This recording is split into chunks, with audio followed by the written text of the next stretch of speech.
Okay, all right, we're ready to get started now. So, good morning, everybody.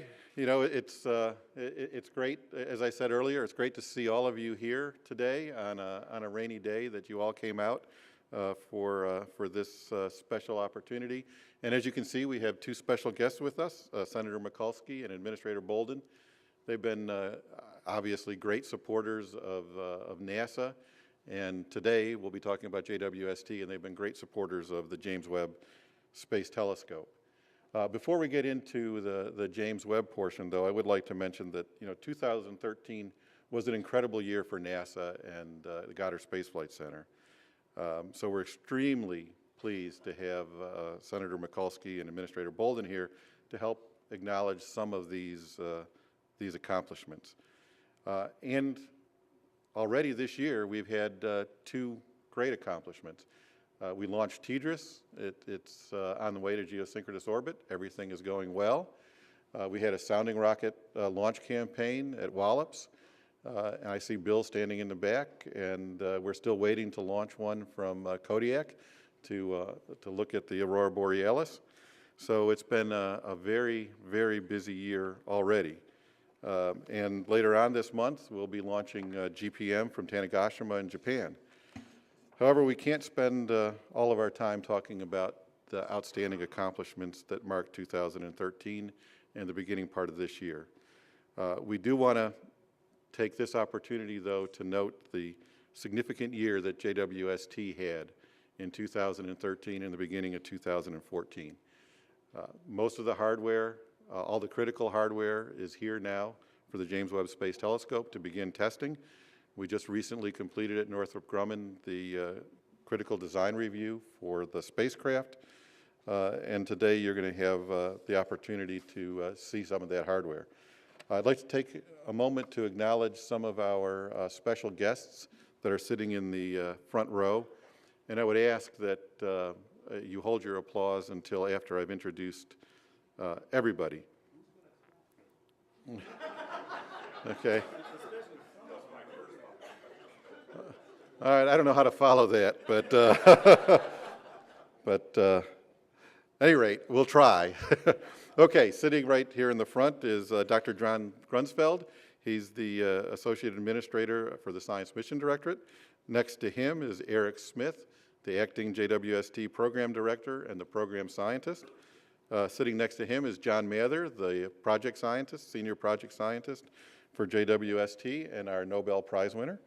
Next to him is Bill Oakes, the JWST Project Manager.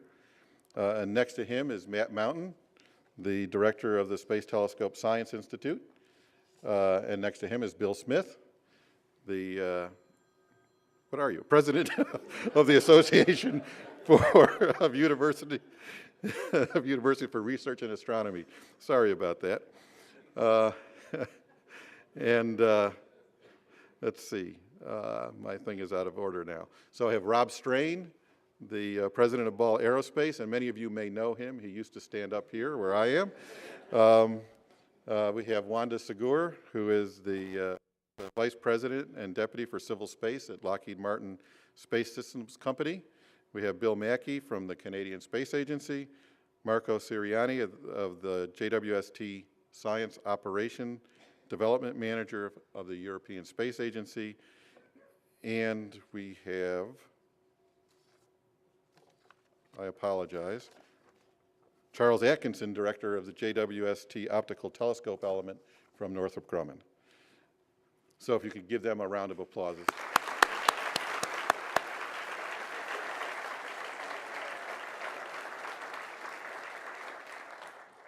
Trust me, without their leadership, we wouldn't be here today. They have taken JWST from, in some cases, from the beginning, like John and Eric, and in others since we had that little hiccup a while back, and brought it to a really great state that it is today. So now we have a video that is going to run to give you an idea of what the James Webb Space Telescope is doing. There's no need to stand up.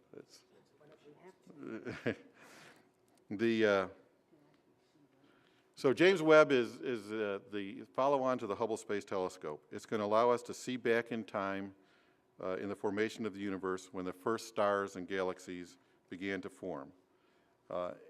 It's also an incredibly technical and complex machine. You can see some of the hardware as it's coming in. The instruments are located behind a tennis court-sized sun shield that shields the instruments from the sun. And then it operates at 50 Kelvin or minus 390 degrees Fahrenheit. To give an idea of that, that's colder than the liquid hydrogen in our most sophisticated rockets that we use. It has 18 beryllium mirror segments that work together to form a single mirror, 6.5 meters in diameter. That's more than 7 times the area of Hubble's 2.4 meter diameter mirror. As I mentioned earlier, last year marked an incredible time of progress for the telescope. All 4 science instruments are here, and their representatives are here in the front. All of the 18 flight mirrors arrived. We had the first test of the integrated instrument module last year, and as I mentioned, we completed the critical design review. It's being assembled as we speak, and now, if we're going to try and do a virtual tour with Paul Geithner, who's the Deputy Project Manager, we'll have an opportunity for the people up here to ask some questions. So, Paul, can you hear me? And are you ready to start? Chris, I can hear you. Great. Everything is working, even in the rain. So, Paul, go ahead and take us on a tour of the facility. And I might note, this is the same facility that for many years was used to develop the servicing hardware for the Hubble Space Telescope. So it's moving on to its next generation. Paul, it's all yours.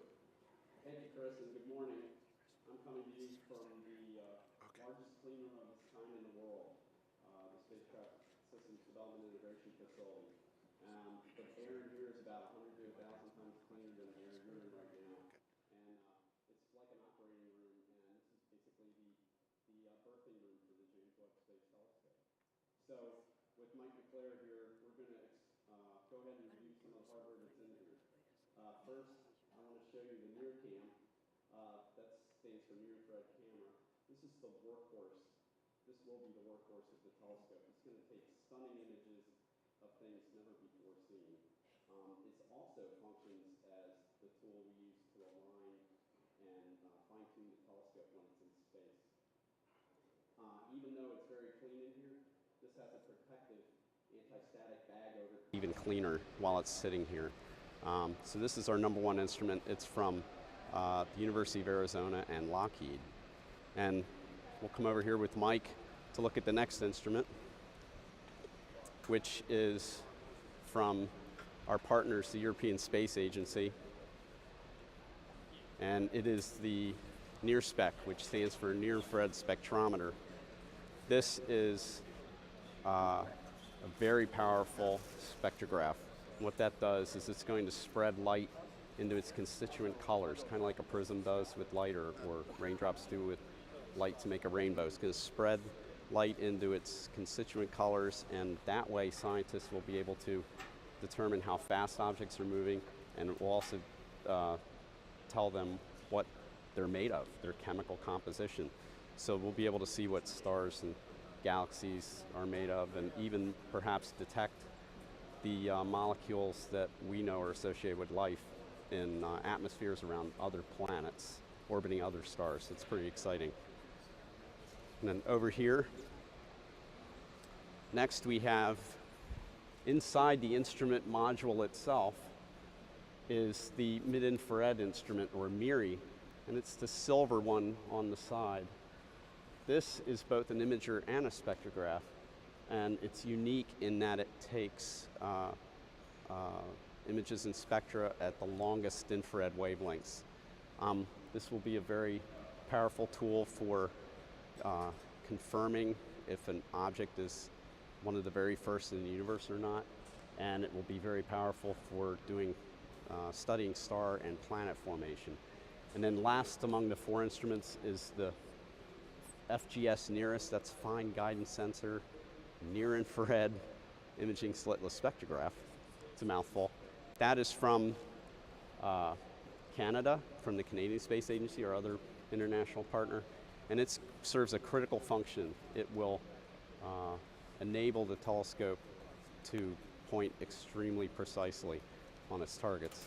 Again, it's from Canada, and I neglected to say MIRI is from a partnership of Europe and the Jet Propulsion Laboratory. So there are our 4 instruments and the science instrument module itself, which was designed and assembled by Goddard people here at Goddard. It's a marvelous structure. It's the heart of the observatory. So now I'd like to walk over to show you a primary mirror segment. So on the way, I want to talk about why infrared. Well, if you want to see visible light from the very first stars and galaxies to illuminate the universe, you actually need an infrared telescope today to see it. And that's because the ultraviolet and visible light emitted by those very first objects has actually been stretched into longer wavelengths of infrared light by the expansion of space itself since that early epoch. And so that's why James Webb is an infrared telescope.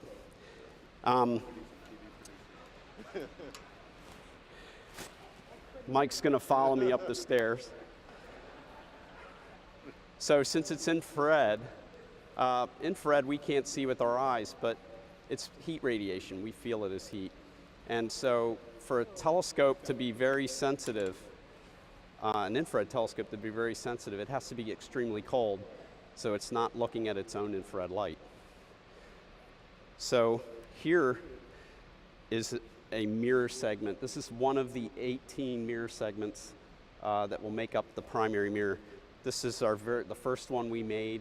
It's a flight spare, and all the flight ones are just like it. As you can see, it's six-sided, hexagonal shaped, and it's made of beryllium, which is an extremely lightweight and stiff metal that is stable at the cryogenic temperatures that the telescope and the instruments will operate at.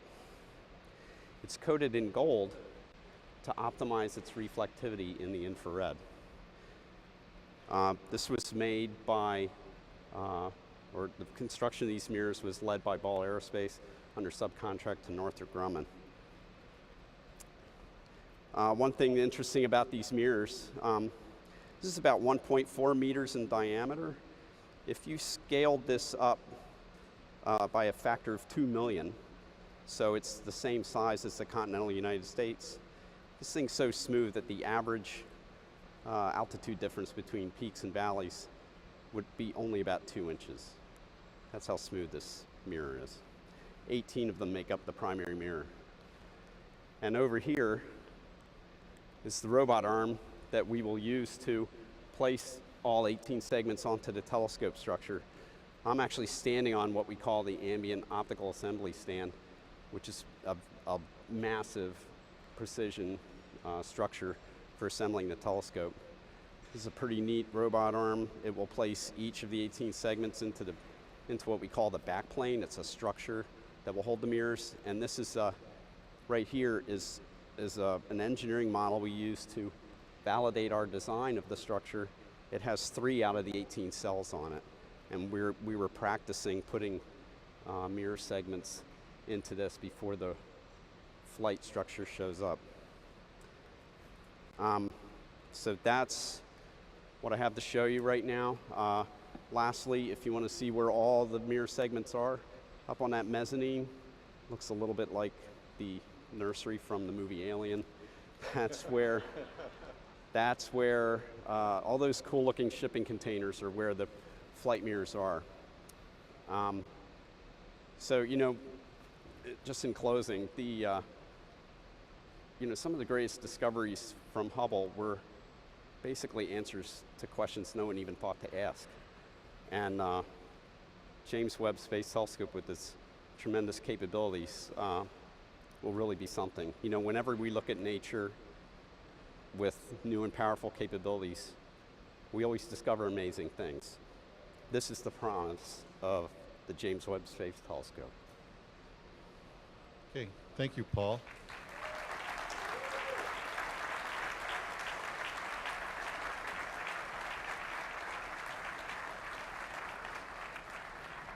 You can see, hopefully you heard you got some rounding applause there for a great tour.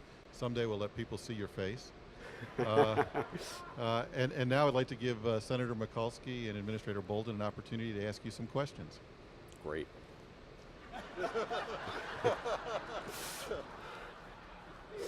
No, seriously, I'm stoked. I have to teach you when you're on microphone, Paul. I'm stoked. I'm stoked. I really am. Okay.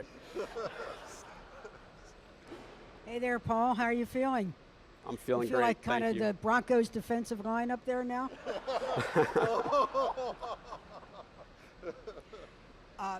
Here's my question. Paraphrasing over the Ronald Reagan quote of trust but verify, ours is test but verify. We all remember the white knuckle experience of the Hubble, that after it got up, it needed to be repaired, the famous mirror, the largest, most expensive contact lens in world history. My question to you, as we look forward to the testing and verifying, what lessons learned from the Hubble experience will be applied here so that when we launch the James Webb in 2018, it really is error-free? One is... Do you feel like the first 30 seconds of that game? No, Paul, your audio dropped out. Oh, can you hear me now? Yeah, we can hear you. All right. No, it's a great question, of course.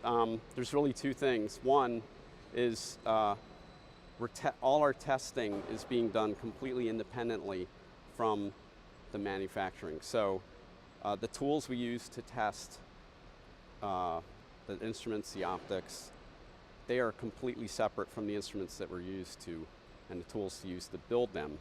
And that was the fatal flaw with Hubble's primary mirror, was the same tool was used to guide its polishing.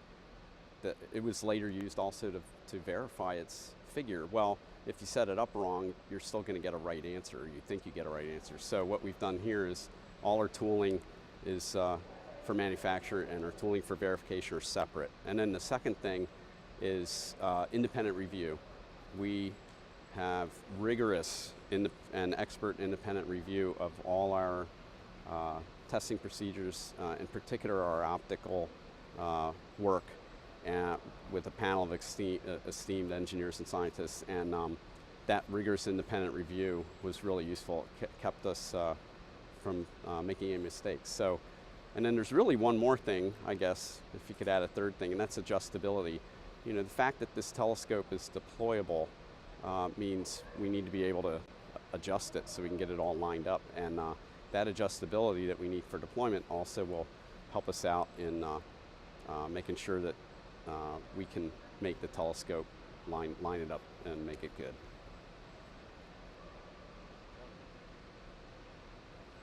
Okay, thanks, Paul. And now it's my privilege to introduce our administrator, Charlie Bolden. You all know him. He's been a great supporter of the James Webb Space Telescope through its development. And of course, you know, he and John actually visited Hubble. Charlie delivered it, John fixed it, and improved it, and Senator Mikulski paid for it.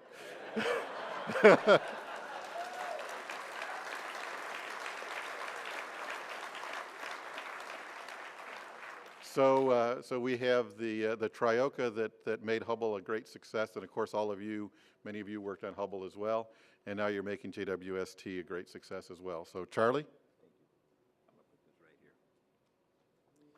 Thanks very much, Chris, and I will be very brief because I think everybody wants to hear from Senator Mikulski, but it is a pleasure for me to be here with Senator Mikulski this morning, particularly because it gives us an opportunity to brag, if you will, about the progress that has been made with JWST, and that is incredible progress.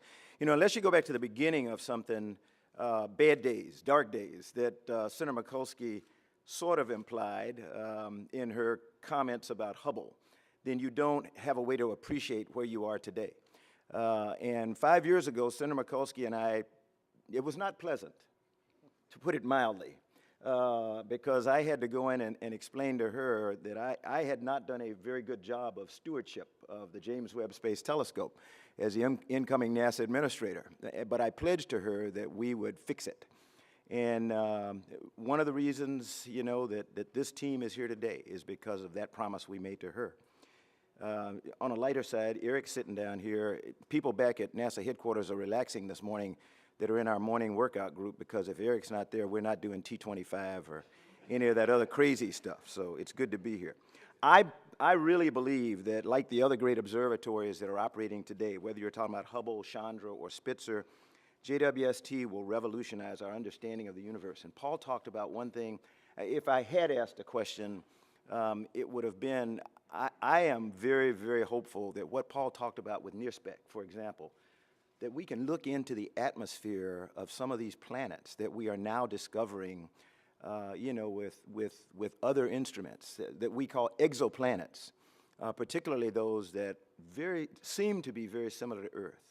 That we can look into the atmosphere of these planets with James Webb, and just like you teach a kid today what the percentage of nitrogen or oxygen or hydrogen or other gases in our atmosphere are and why that sustains life, we'll be able to do that with James Webb in planets that are, I mean, they were inconceivable 10 years ago.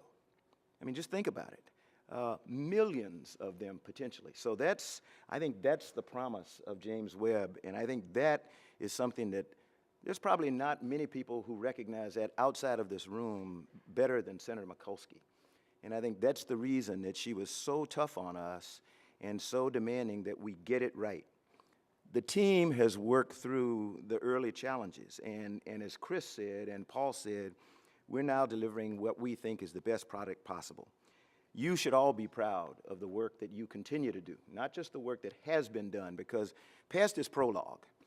What counts from here on out is how we perform from here till we never cross the finish line, but until we get to the first products from JWST about an exoplanet. So I am really, really proud of this team and what we've done. As Chris has said, the 4 science instruments are complete. They're all here at Goddard right now, waiting for assembly. All the mirror segments are also complete and have been delivered.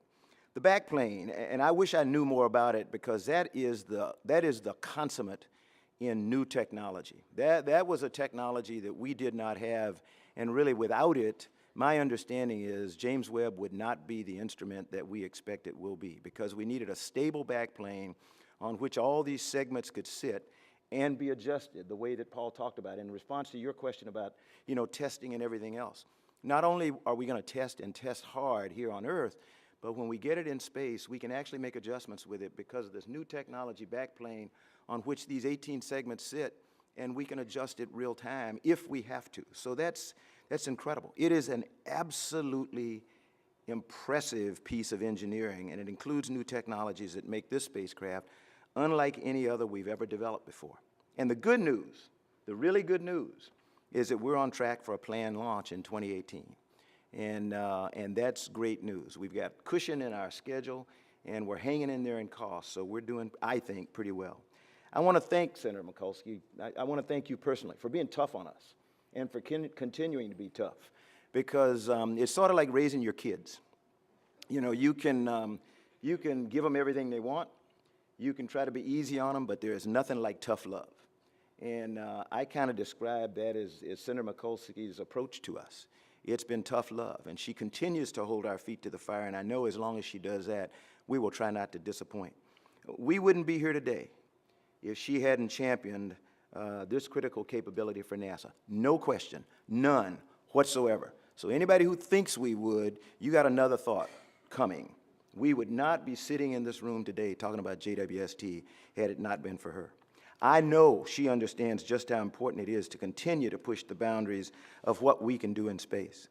With her support, Congress has passed an appropriations bill that reaffirms support for the bipartisan space exploration plan agreed to back in 2010 by the President and the Congress. Again, she's holding our feet to the fire. She said, okay, this is what you said you're going to do back in 2010. This is what the President put his signature on, and I'm holding you to it. It provides funding for the President's plan to return American space launches to the U.S., as well as groundbreaking scientific discoveries, game-changing technologies, and cutting-edge research into cleaner and quieter airplanes. We're doing all that, and we're doing it because of the support that she has continued to give us. The bill keeps NASA's deep space exploration program on track and will continue to spur American innovation and keep the U.S. the world leader in space exploration, as I continually tell people like Frank Moring, who's sitting out here, and others, and one of these days they're going to believe me, that we are the world's best, and we are still the world's leader when it comes to space exploration and scientific discovery. And I think we owe a lot of that to the lady who's sitting to my right, and I'm going to now ask to come to the podium. So it gives me great pleasure to introduce a great friend to NASA and to the Goddard Space Flight Center, Senator Barbara Mikulski. Madam Chairman.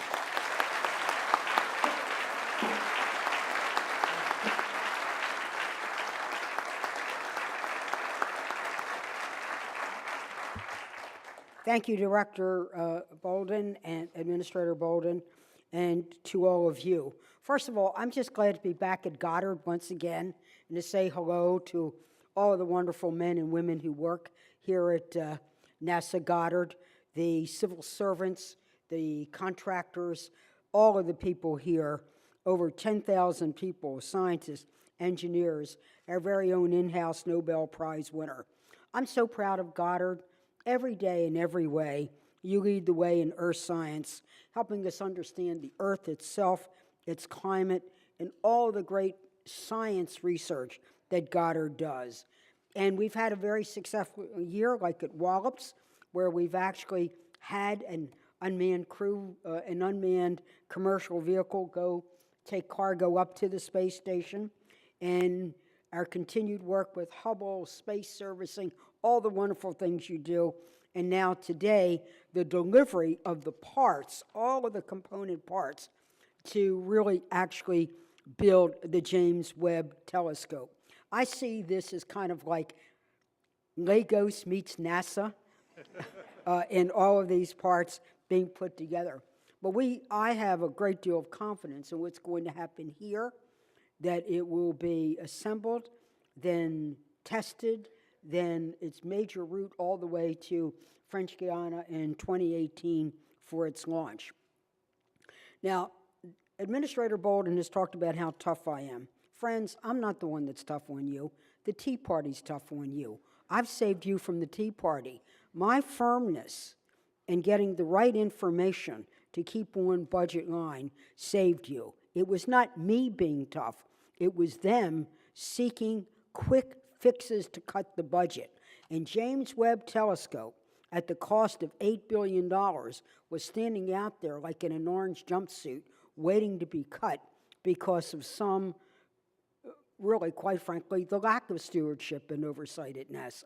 But we've now righted that ship with the Cassini report, the fact that we have a actual game plan for making sure the project is completed on time.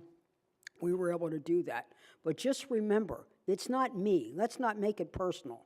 The fact is that me was to make sure you got to do what you do. My job is to help you be you. My job was also to try to protect the overall NASA appropriations. And I am so pleased that this year, and on January 20th, we passed the fiscal appropriations for the funding for the United States government for fiscal 14. It was bipartisan, it was bicameral, it was the first time in several years that we actually got it done. And that means to everybody here who works at NASA, both at Goddard and all of our wonderful facilities, there will be no more government shutdowns. There will be no more furloughs. And for fiscal 14 and 15, we can guarantee that there will be no more sequesters. That's why I was firm, so that I could fight for you, and at the very end, we could deliver for you. Aren't you excited about that?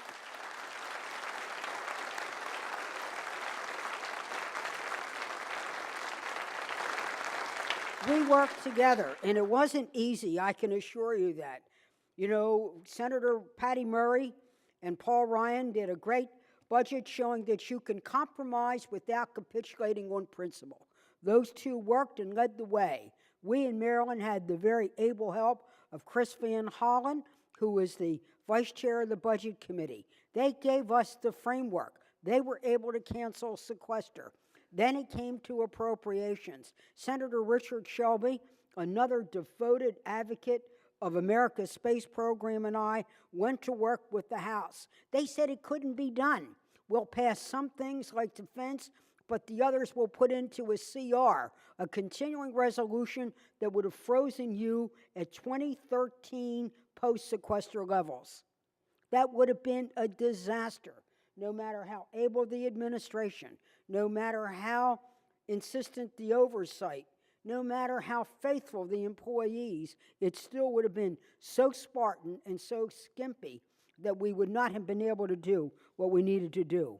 But we were able to go to work, and we did show that we could compromise on certain line items, even on certain riders. I faced 134 poison pill riders when I went into negotiation, but at the end, we were able to get it done. And what does getting it done mean? We will fund NASA at $17.65 billion. The James Webb will get $658 million, $23 million more than fiscal 13. But most of all, for the NASA employees and for the contractors, we won't face sequester. We will actually have certainty in the budget so that we can plan, we can test, and we can execute. And we did that because we are so proud of you. For this we know that 2013 was indeed a tumultuous year. 97% of NASA's workforce went through furloughs, halting research projects, causing delays in testing. Now we feel that we are on track. We have so much faith in you, and that's how we would round it. We have the right stuff. So much is said about America's exceptionalism. Our exceptionalism lies in science, technology, discovery. That's who we are. It's not only financial entrepreneurship, which is, yes, the hallmark of our country, but it's intellectual entrepreneurship and working with great partners like one of the most wonderful neighbors you could have in the world, the Canadians. And I think the Canadians deserve an extra round of applause. So to our Space Mountie today, we say hello to you. So I'm happy to be here at NASA today because this is the latest piece of the puzzle, bringing important instruments and mirrors to Goddard. When completed, this new telescope will absolutely secure our lead in astronomy, I think, for the next 50 years, inspiring generations of stargazers and scientists. For all the groundbreaking that Hubble did, for the rewriting of all the scientific textbooks that Hubble did, the fact is that James Webb, with its 18 high-tech mirrors and 4 advanced scientific instruments, will even be far more superior. And even 50 and 100 years from now, they'll be writing books about what the Hubble did and what James Webb does. We're so very proud of what is going to happen here. So much has happened already. The fact that all of the parts are here, that it's actually happening, that we actually saw on our virtual tour, the whole process going the next step, is why we work so hard. And I said when I was at the Space Telescope Institute, what is so phenomenal about what we will do and working with our international partners is that a lot of our information and our knowledge will give away. A big nation can build a telescope. A rich nation can build a telescope. But it's only a great nation that shares that information, that knowledge, that know-how with the world. This is why I'm so proud of what you do and how the United States of America will lead the way. But in leading the way, we do it with others. And I believe that we'll look back on this milestone as one of the great benchmarks. So good luck to all of you who are going to test, verify, and move it on, and may the force continue to be with you.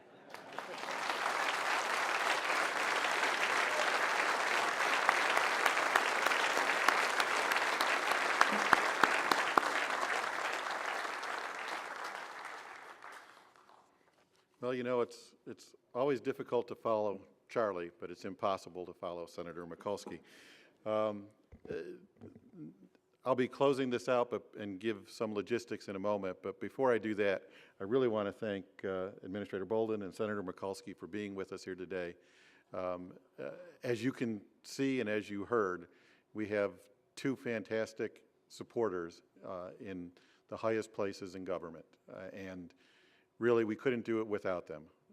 You know, I've been in this job for 2 years, and I've been in another job for a little longer than that with Charlie, and have had the opportunity to watch, you know, how the government works and how this center works. And I have to tell you, this center is one of the best there is. I know we can build this telescope. I know we'll do a great job, and I know with the support that we have from Senator Mikulski that we have all the support that we need to make it happen if we do our job. So we'll continue to do our job, Senator, and we'll make you a great telescope, and we'll keep that centuries-long history of Hubble and add JWST to it. So now I have to do logistics, and this is where I have to read again, and I'm not very good at reading, okay? So what we're going to do is the people in the front row will come up here, and we'll do a photo op with the senator and the administrator. The press will take you into the back, and after the photo op, we'll come back and meet with you to do some opportunities there to ask questions of us. So that should take just a few minutes. So with that, thank you all very much for being here today, and go off and enjoy the day. Stay as dry as you can, and hopefully the snow doesn't come.